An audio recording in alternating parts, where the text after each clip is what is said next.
Beshem Hashem, Naseh Venatzliach, Shavua Tov.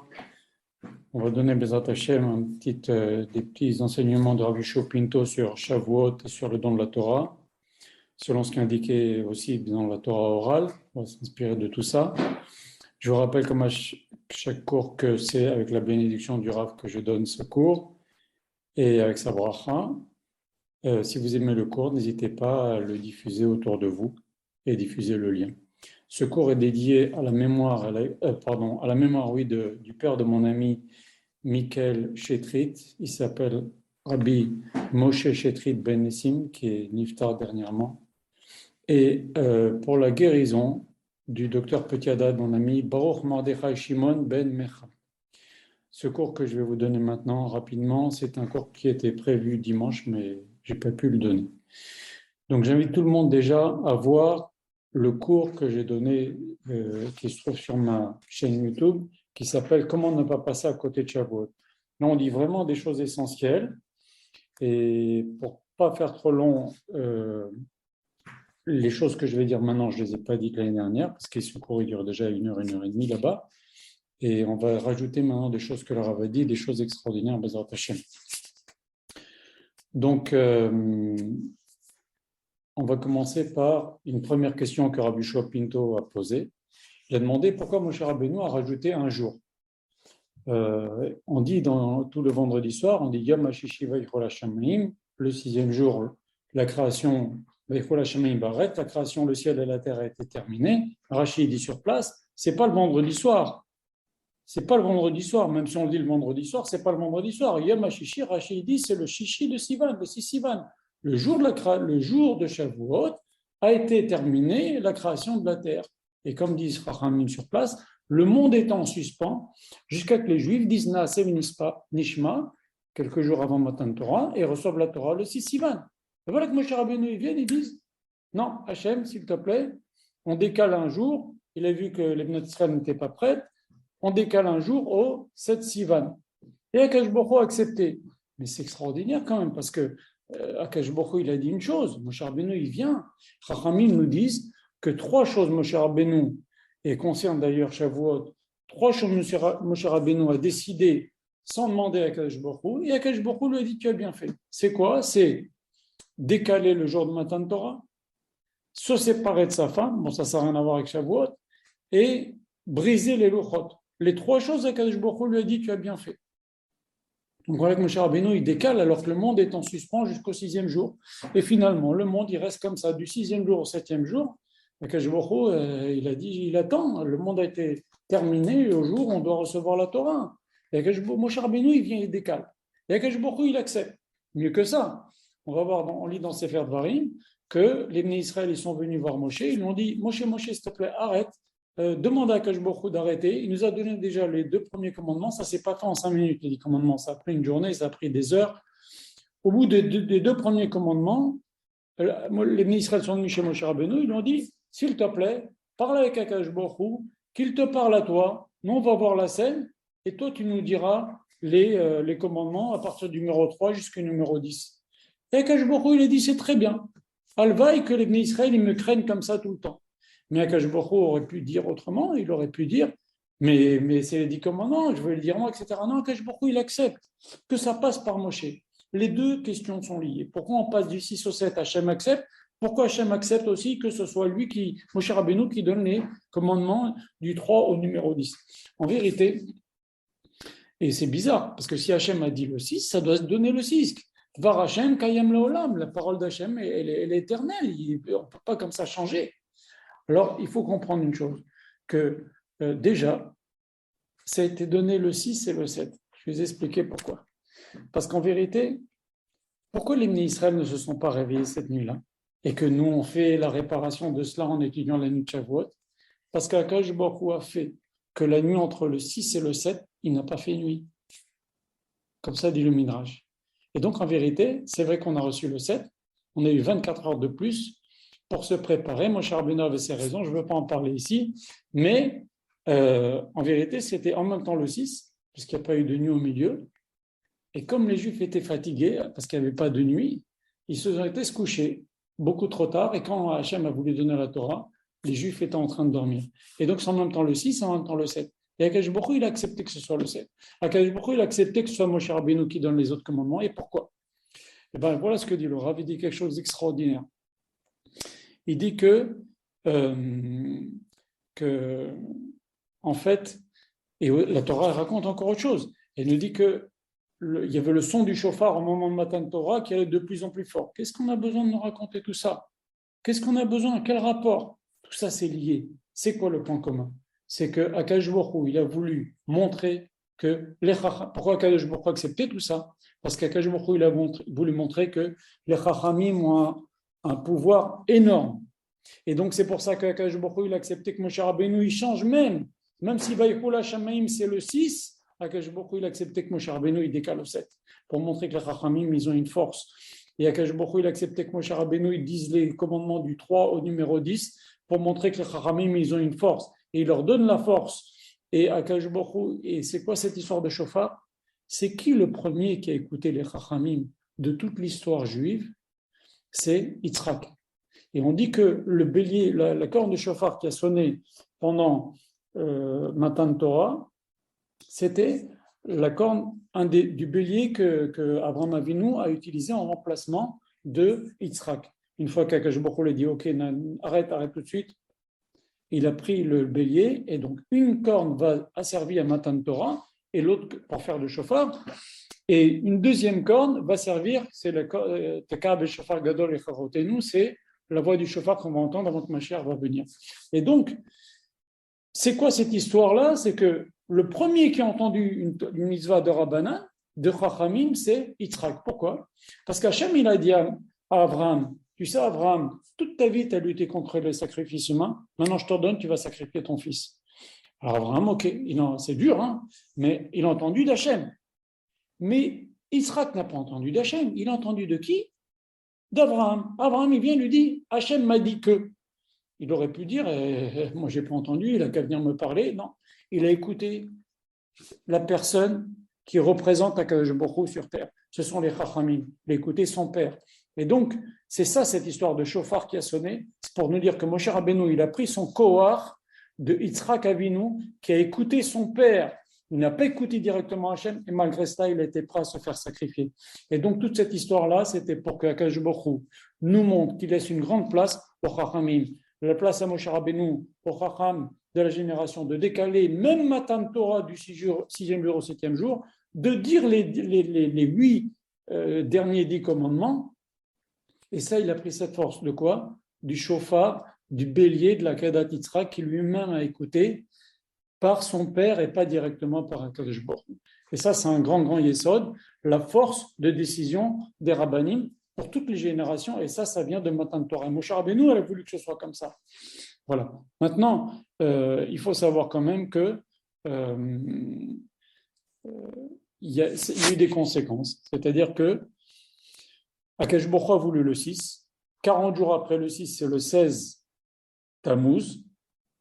Moshe Rabbeinu a décalé au 7. 40 jours après, c'est le 17 Tammuz. Et à partir du 17 Tammuz jusqu'à Tisha B'Av, même jusqu'au 10 Av, le Satan danse, comme il est marqué, quand les Meraglim sont partis en Eretz Israël. Il marquait Vayemim, Yemé, Bikoré, Anavim. C'était à l'époque des vendanges. Et le sabbat de Stropoli, il dit, ça veut dire quoi? Bikoré, Anavim. Bikoré, ça veut dire le premier. Prends les lettres avant Anavim, c'est Samaël, l'ange du mal. L'ange du mal, il danse entre le 17 Tammuz et le 10 Av.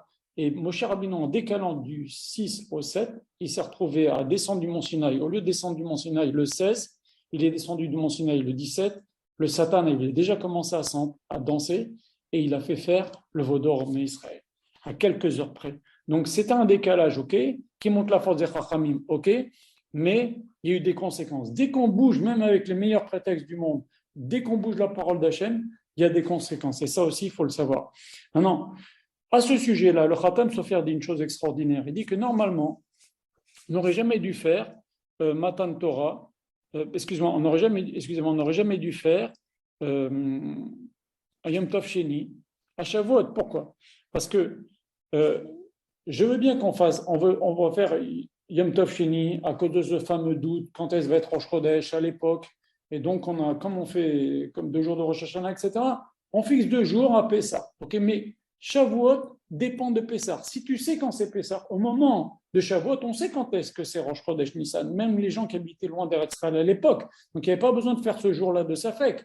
Et donc, si on sait quel jour c'est Rosh Chodesh Sivan, on sait donc quel jour c'est. À l'époque, on n'avait pas le temps, les chalières n'avaient pas le temps d'arriver aux Juifs qui étaient éloignés. Donc, on faisait 2 jours de Pessah, même 2 jours de dernier jour de Pessah, mais entre-temps, jusqu'à 50 jours après, on sait quel jour c'est Shavuot. Shavuot, ce n'est pas marqué la date dans le calendrier, c'est marqué 50 jours après Pessah. Donc, il n'y a pas de raison de faire un deuxième jour de Shavuot. Seulement, comme la Torah a été donnée aussi, seulement un Chachamim, ils ont dit on ne va pas faire de différence entre Shavuot et les autres Yom Tov, on laisse 2 jours de Yom Tov Sheni chez les Galuyot.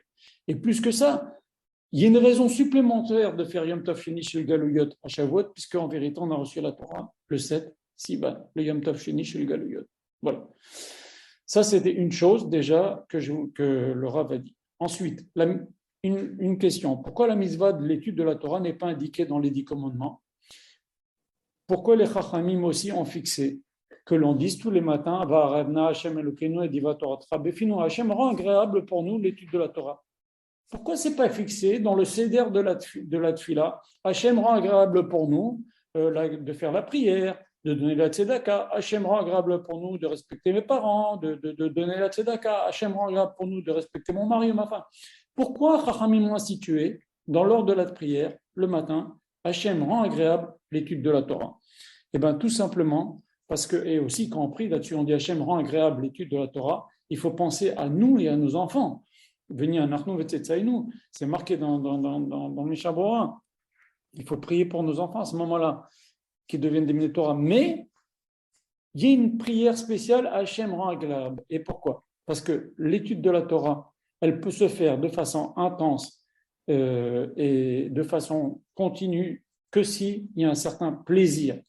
Alors, bien sûr, même si quelqu'un qui n'a pas de plaisir à étudier la Torah, il doit quand même étudier la Torah. C'est une des raisons, dit le Baal Shem Tov, qu'Akadosh Baruch Hu nous a mis la montagne sur la tête. Parce que ça te plaît, que ça ne te plaît pas, tu es en forme, tu n'es pas en forme, tu as le moral, tu n'as pas le moral, tu dois faire la Torah, tu dois étudier la Torah. Mais il n'empêche que prier que la Torah soit agréable, c'est une chose que la Torah soit agréable, ça nous permettra de bien le faire intensément. Seulement, comme disent nos Chachamim, la Torah, c'est agréable, ça doit être agréable comme le lait et le miel, comme c'est marqué dans Sha'ashrim, Dvash vechalav tachat leshoner.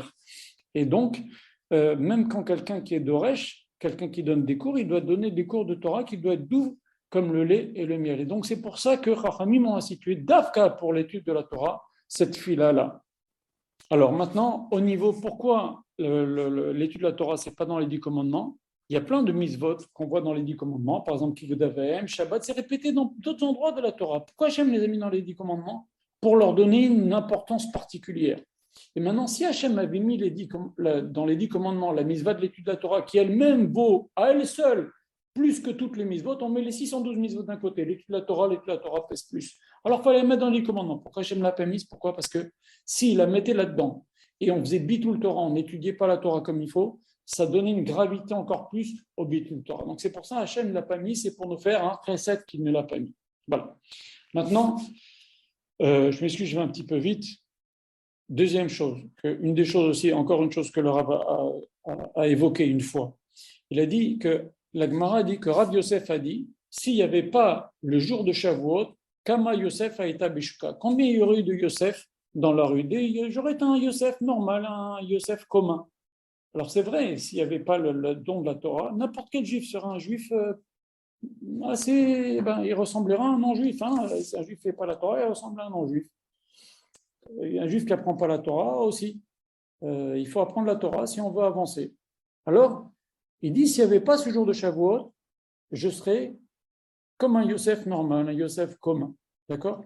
Première question. Deuxième question, que le Rav a évoqué, mais c'est lié. Le Rav a dit, si la Torah les tables ont été cassées le jour du 7 Tammuz, les tables de la loi qui ont suivi Shavuot, pendant les 40 jours, Moshe Rabbeinu était censé descendre avec les tables de la loi, il est descendu du 7 Tammuz, il les a brisées. Ok, donc ces tables-là, on les a pris, les morceaux de table de la loi, on les a mis dans un haron. Ok. Et maintenant, toutes les lettres se sont envolées. Les seuls passages qui restaient, c'est Shmirat Shabbat, comme on dit dans la Mida de Shabbat, Shmirat Shabbat, comme Shekatu Betoratar, parce que c'est les seuls qui sont restés dans les premières tables de la loi. Et maintenant, la question qui se pose, c'est les tables de la loi que l'on a reçues définitivement, c'est celles qu'on a reçues à Shavuot, à Kippour. Alors pourquoi on ne fait pas Shavuot à Kippour? On devrait fêter le don de la Torah. À Kippour, c'est là où on a reçu des tables de la loi qui sont restées. Et pourquoi on fait ça? En fait, le moment où on a reçu des tables de la loi qui ont été brisées finalement, ça sert à quoi? Quel rapport avec Rabbi Yosef aussi? Donc, il y a une réponse à tout ça. C'est que Chachamim, ils nous disent Shrivri Luchot Munachim Be'aron.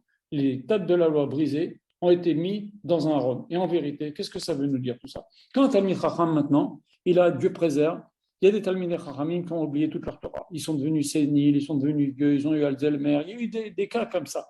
Okay. Rav Yosef, le pauvre, et lui en particulier, c'est à lui de dire ça. Pourquoi? Parce qu'il était aveugle, il est devenu aveugle, et après il a oublié toute sa Torah. Et c'est pour ça que c'est Rav Yosef qui a dit cette phrase-là. Pourquoi? Parce que Hachem, il prend en référence les premières louchot. C'est pour ça qu'on fait Shavuot, parce qu'elles étaient plus grandes. Dans les premières louchot, il y avait aussi la Torah orale qui était en dessous, entre chacun des 10 commandements. Elle était beaucoup plus forte. Elles ont été fabriquées par Hachem. Là, c'est Moshe qui a fait les louchot, les deuxièmes, et c'est Hachem qui a écrit. Les premières, c'est Hachem qui a tout fait. Elles étaient beaucoup plus fortes, les premières louchot. Et donc, on prend en référence les premières louchot. Elles sont beaucoup plus hautes. Et c'est pour ça on fait Shavuot à Shavuot et non pas à Kippour qu'on a reçu les louchot qu'on a gardées. On prend en référence même une louchot brisée. Pourquoi? Parce qu'elles étaient beaucoup plus grandes.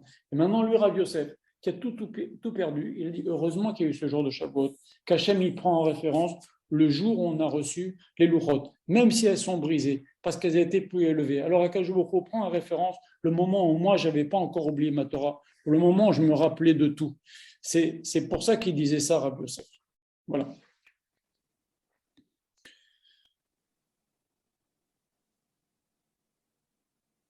Le Rav va poser une question aussi. Il a dit, pourquoi on dit que Boaz a dit à Ruth, ton chesed Rishon, il est plus grand que ton chesed Acharon.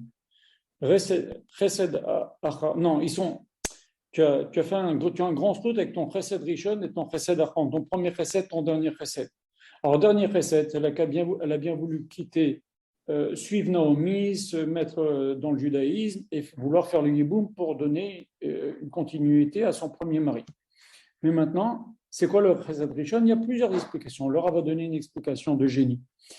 Il y a marqué, Chachamim nous disent qu'il y avait cette fameuse marloquette. Est-ce qu'une femme moabite peut se convertir? La Torah nous dit, tu n'accepteras pas les Moabites car ils ne se sont pas en conversion, car ils ne sont pas venus à ta rencontre pour vous apporter du pain et de l'eau quand vous étiez dans le désert, quand vous êtes sortis d'Égypte. Et Chachamim nous disent, il y avait une tradition du Bedin de Shmuel que les hommes, on les accepte pas en convertis, mais les femmes, on peut oui les convertir. C'est toute l'histoire de Ruth, il faut voir sur le cours qu'on a donné sur Ruth. Et pourquoi? Parce que c'est pas le derrière des femmes d'aller sortir vers les gens qui voyagent pour aller leur donner à manger. Seulement, la Gemara dans Yebamot a dit, alors les femmes moabites, il fallait qu'elles viennent donner à manger aux femmes juives. Et elle répond, la Gemara, elle dit non, les femmes juives ne sont pas sorties du camp pour aller rencontrer, elles ne seraient pas de toute façon les femmes juives sorties du camp pour rencontrer les femmes moabites. Pourquoi? Parce que Kol Kevoda Bat Beler Penima, une femme juive, c'est moi, elle reste dans sa tente. Et grâce à ça, on a accepté Ruth comme converti, et grâce à ça, il y a eu le David Ameler, Shlomo Ameler, le Mashiach, etc. Très bien. Et maintenant, si on remonte, on voit qu'Akadosh Baruch Hu, comment il a été sauvé Lot? Le peuple moabite, il vient de Lot, qui a été avec ses filles. On voit que les anges, ils viennent chez Abraham Avinu, le troisième sort de Mila, il lui dit, il y a un ange qui est dédié à dire à Abraham Avinu, tu vas avoir un enfant dans un an. Et cet même ange, ces anges-là, ils demandent à Abraham Avinu, où est ta femme?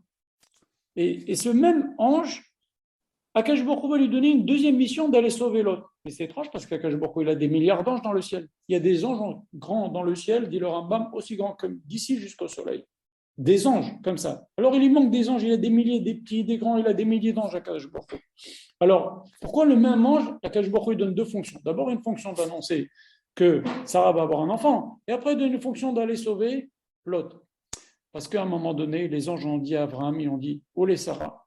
Alors Abraham, il dit, elle est dans la tente. Rachid dit, pourquoi les anges ont demandé ça? Premièrement, pour lui donner le verre de Kiddush à Sarah, c'est une ségoula pour avoir deux enfants, et deuxièmement, pour qu'Abraham soit content que sa femme soit Tsenoua.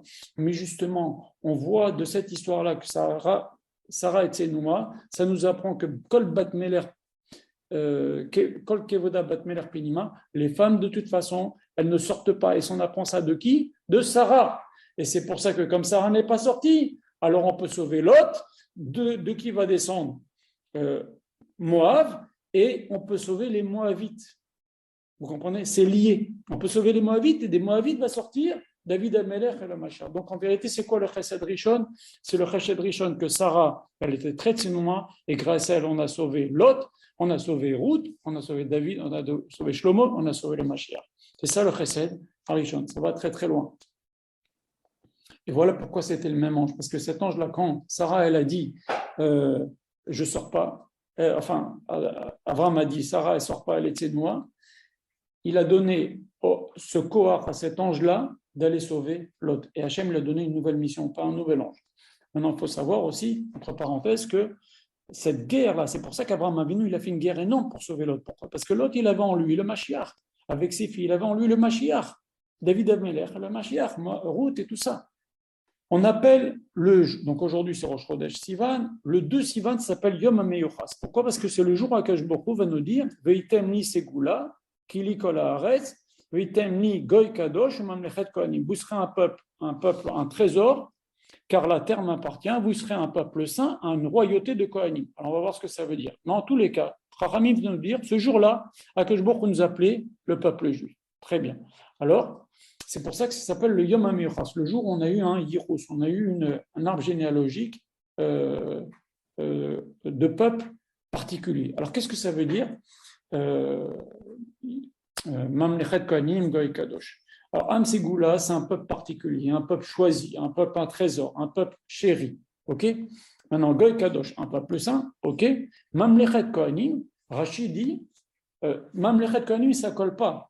C'est une royauté de Kohanim. On est roi, c'est des descendants de Yehuda, ou Kohen, des descendants de Lévi. Qu'est-ce que ça veut dire cette expression Mamlechet Kohanim? Rachid dit quelque chose d'extraordinaire. Il dit Sarim, des princes. Et ici, comme exemple, il y a marqué dans le Tanakh que les fils de David Amelech étaient des Kohanim. Et Chachamim m'explique, ils n'étaient pas des Kohanim.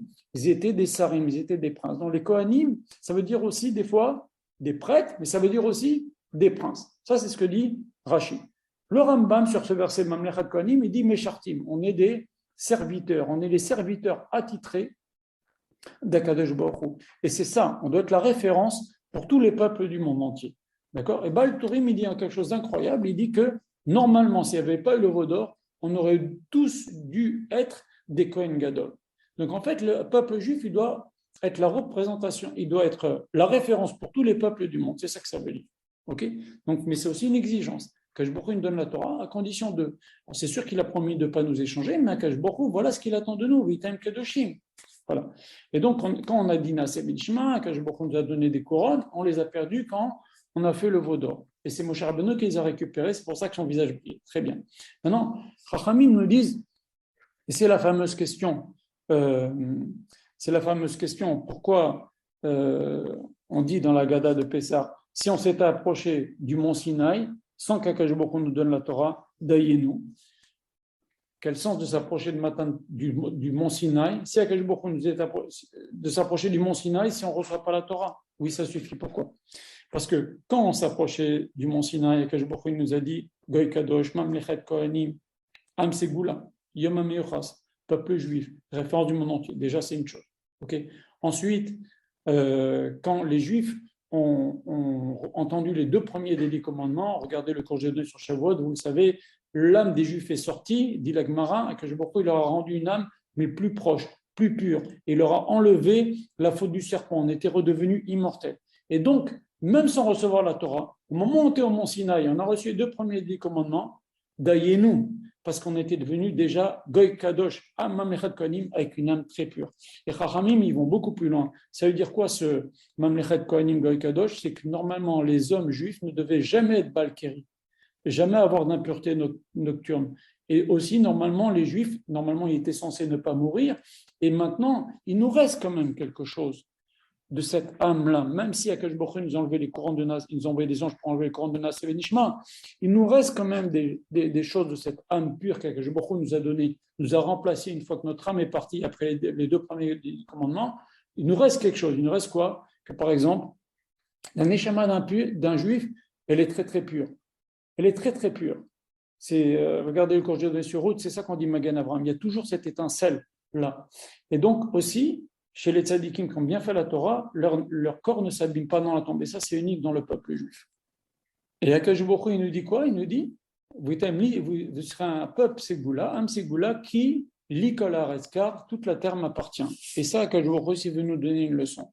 Le Rav cite souvent, pourquoi la terre elle est appelée Haaretz? Parce que Haaretz, ça vient du mot Ratz. Elle a couru pour faire la volonté d'Hachem. Vous savez que le Midrash nous dit que quand Akadosh Baruch Hu a créé le monde, il a proposé à toutes les créatures, est-ce que tu veux créer? Tu veux le lion? Voilà, un lion, c'est comme ça. Tu veux la vache? C'est comme ça. Un serpent, c'est comme ça. Un lapin, c'est comme ça. La terre, tu sais, la terre, les gens, ils vont te marcher dessus, ils vont faire besoin dessus, ils vont cracher dessus. Tu veux? Elle dit oui, oui, je veux. Elle a couru pour être Ratz, Haaretz, elle a couru. Et donc, Akadosh Baruch Hu, il veut nous dire, sois comme la terre. Si tu cours pour faire la volonté d'Akadosh Baruch Hu, c'est ça, c'est une des conditions pour recevoir la Torah. C'est lié avec Naaseh V'Nishma. Et pourtant, la terre, c'est un truc de honte. C'est les gens, comme j'ai dit tout à l'heure. Mais un homme, s'il veut progresser dans la Torah, il ne doit pas mettre son ego, il ne doit pas mettre son kavod au milieu. Il doit être comme la terre. Il doit s'empresser et pas mettre son ego au milieu. Et d'ailleurs, si Dieu préserve, il y a une bombe, il y a une guerre ou quelque chose, tout peut être détruit, mais la terre, elle ne peut pas être détruite. Et c'est ça, un Israël. Voilà, donc il y a beaucoup de rémazim là-dedans dans ces versets. Donc on doit s'empresser de prendre exemple sur la terre, de faire la volonté d'Akadosh Baruch Hu avec empressement, même si c'est dur, et même s'il faut, et une des conditions, c'est d'être humble. Et c'est ça la leçon qu'Akadosh Baruch Hu a voulu nous donner. Et c'est plus facile, en règle générale d'ailleurs, quand on fait quelque chose, si on est mécabel de suite, c'est plus facile. C'est ça la force de Naaseh V'Nishma. Dès qu'on commence à réfléchir, et après les gens, il y a beaucoup de gens comme ça, ils commencent à s'écarter de la Torah, parce qu'ils disent oui, pourquoi, comment. Et une des raisons, ça rappelle une chose aussi, il faut savoir que pourquoi les femmes font chez Hassani Isha, parce que chez Hassali qui est ce nom, parce qu'Hachem il a proposé à la femme, il dit tu veux être de la femme, elle lui dit c'est quoi? Ah ben je suis enceinte, ah c'est difficile l'accouchement, ah je suis nida, ah que je suis comme ci, ah je suis comme ça, elle n'a pas voulu. Hachem lui a dit ben moi je veux que tu sois. Alors elle a dit ok, bon Hachem, chez Hassali carte ce nom. Hachem qui a fait comme toi tu as voulu. L'histoire de Ruth, on revient sur Ruth. C'est la force de Koach de Ishtok écoute, la force de vouloir s'attacher à Kadosh Baruch Hu. En vérité, Ruth, le Rav nous dit, elle avait tout à perdre. Elle était fille du roi Eglon, un roi très puissant, le roi de Moab à l'époque. Donc elle peut se marier avec un prince, vivre toute sa vie dans un palais. Une reine. Elle a quitté son peuple, elle suit une femme qui est pauvre, elle ne pourra jamais se marier parce que dans l'Europe, dans Israël, cette loi de Moabite, qu'une Moabite peut rentrer et se convertir, elle était acceptée par très peu de gens. Le Rov n'en voulait pas, donc elle avait très peu de chances de se marier, elle n'aurait donc pas eu d'enfant, elle allait vivre comme une pauvre toute sa vie. Il faut le faire, ça fait beaucoup de conditions. Mais pourquoi on lit Ruth à Shavuot? C'est pour nous dire qu'on doit être prêt à tout pour s'attacher à Kadosh Baruch Hu, s'attacher à la Torah. Et c'est ça de plus important, c'est ça la leçon de Ruth. C'est comprendre que s'attacher à Hachem, c'est ce qui est le plus important dans la vie. Finalement, elle a tout gagné. Vous savez que Boaz est mort, il s'est marié avec elle, à une nuit près. À une nuit près, s'il avait attendu une nuit de plus, Boaz, il n'y aurait pas eu de Mashiach. Il s'est marié, il a été avec Ruth, elle est tombée enceinte tout de suite, et descendu d'elle Oved, qui a eu Ishaï, le père de David, il y a eu David et il y a eu Shlomo, et après il y a eu le Mashiach. À une nuit près, on perd le Mashiach. Donc aussi, ça nous apprend une leçon qu'il faut se presser. Il faut se presser pour faire les bonnes choses, pour faire les mitzvot. Et elle a gagné Ruth de quoi? Elle a eu une très très longue vie. Elle a vu même David, et mieux que ça, Chachamim nous disent que quand Shlomo s'est installé sur son trône, le roi Shlomo, le roi le plus puissant du monde entier, le roi reconnu, apprécié, que les rois du monde entier venaient lui apporter des cadeaux. Il avait un trône à côté de lui, avec une vieille dame qui venait s'asseoir sur ce trône-là, c'était Ruth, elle est encore vivante à l'époque de Shlomo.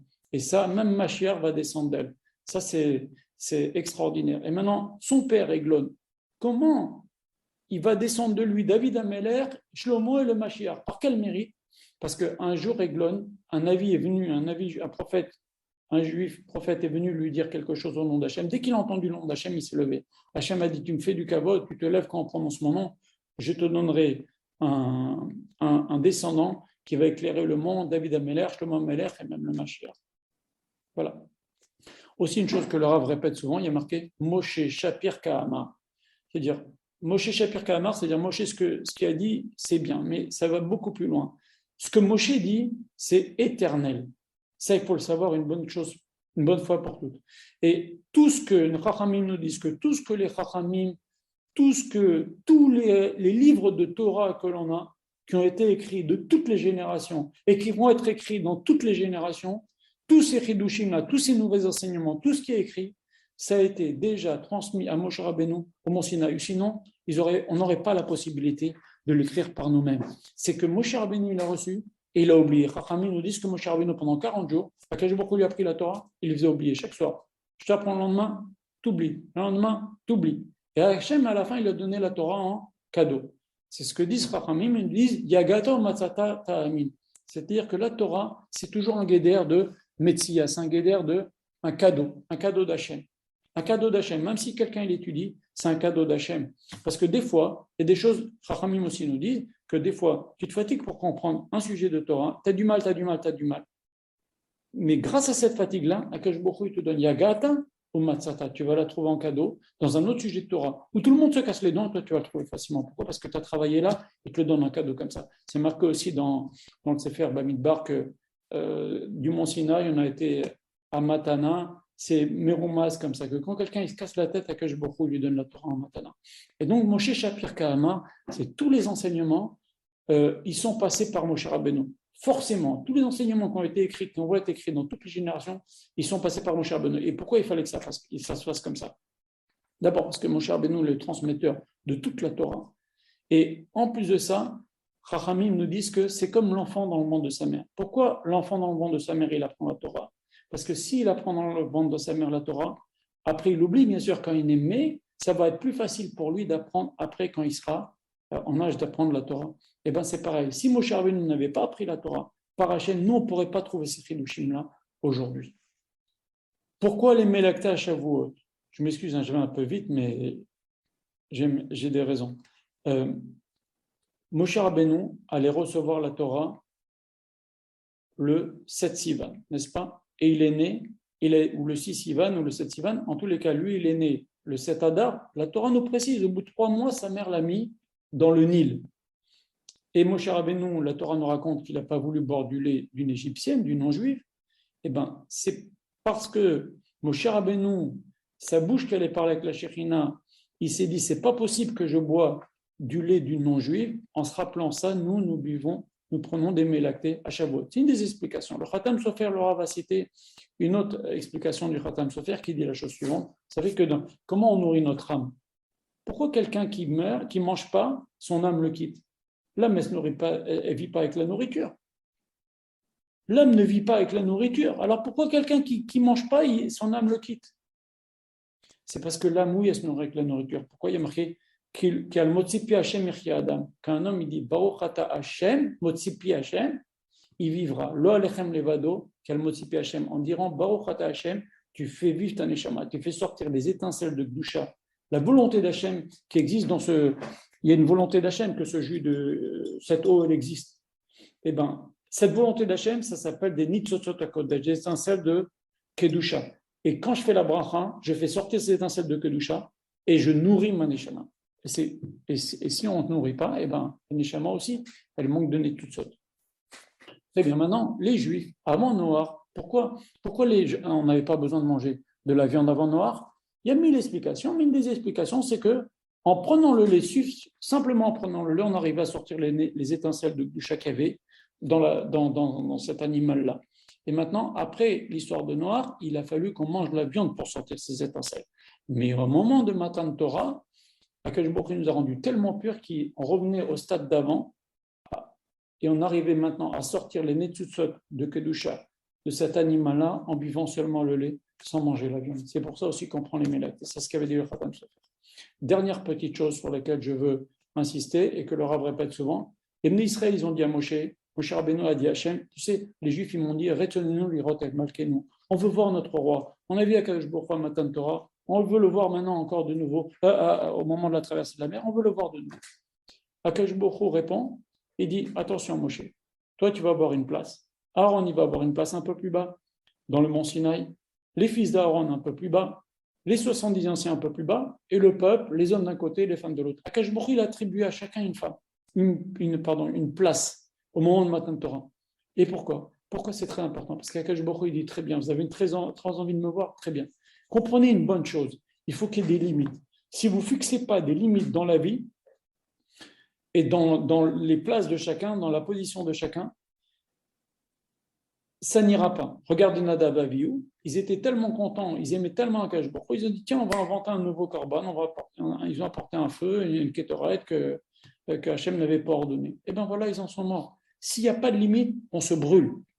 Donc c'est très important, si on veut recevoir la Torah, c'est bien sûr Naaseh Venishma, c'est bien sûr Avat Israël, il y a marqué aujourd'hui, c'est Rosh Chodesh Sivan, les Juifs ont dit Beyamahu, Belevechad, Keishechad, mais aussi respecter les limites, les positions. Si quelqu'un il a quelque chose, ne le jalouse pas. Ce qu'Akadosh Baruch Hu, il te donnera ton nom, il te donnera ta place, et ce qui est à toi, on ne peut pas te le prendre. Si on n'a pas ça dans la tête, on ne peut pas avancer. Et ça, tout de suite, moi, Akadosh Baruch Hu, il a dit, vous voulez me voir ? Comprenez qu'il y a des places et des positions, sinon, on ne peut pas avancer.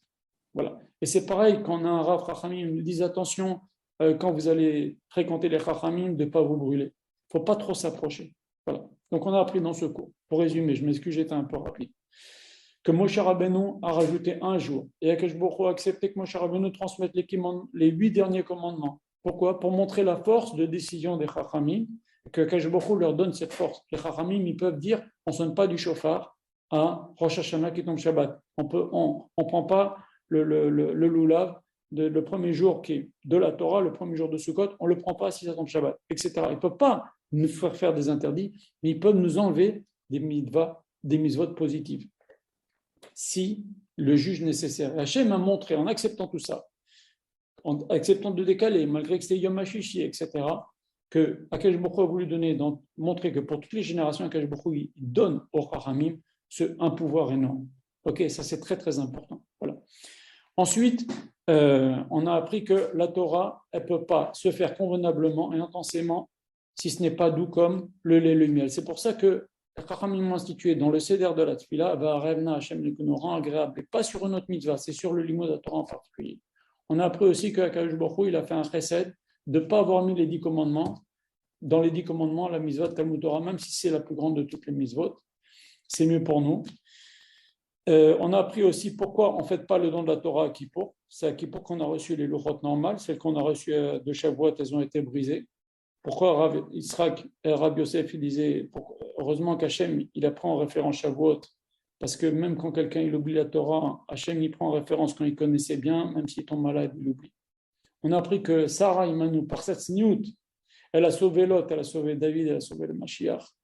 On a appris aussi que le 2 Sivan s'appelle Yom HaMe'ucha, c'est le jour où on a été appelé le peuple juif, Am Kadosh, Mamlechet Kohanim, Goy Kadosh, Am Segula, ce qu'on a dit tout à l'heure, c'est le 2 du mois de Sivan.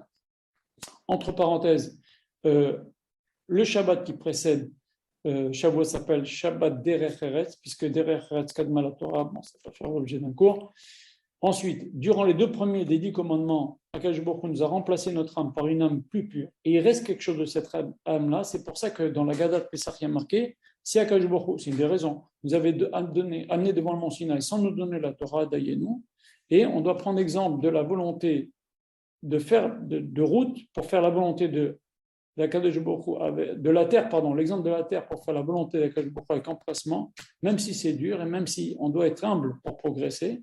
Et la leçon de route, c'est de comprendre qu'il faut servir Akadosh Baruch Hu, c'est ce qu'il y a de plus important dans la vie, et il n'y a pas de plus important même s'il faut perdre tout, il n'y a pas plus important que ça. Voilà.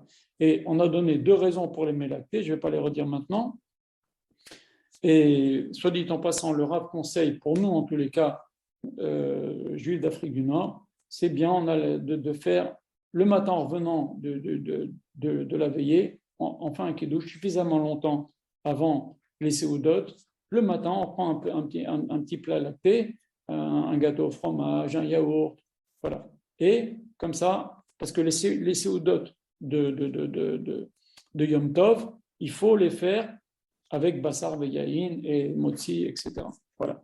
Et très important, ça vous avez dû l'entendre de partout, mais attendez la nuit pour faire un ravit, attendez la nuit, même si je sais qu'il y a d'autres rabbinim qui disent que non, que je respecte, mais le Rav conseille même un ravit de le faire la nuit, ben là ça tombe, bon, c'est Shabbat, on va être obligé. Et de toute façon, le kiddush, il faut le faire la nuit noire. Okay, à la sortie quand c'est la nuit, on attend pour faire le kiddush. Okay, et comprendre aussi qu'il faut des limites pour progresser dans la Torah, ce qu'Akadosh Baruch Hu a voulu directement. Je vous souhaite une bonne fête de Shavuot. Excusez-moi, j'ai été un peu rapide. N'hésitez pas à diffuser ce cours si vous avez apprécié le lien sur lequel vous avez cliqué. Chak Sameach.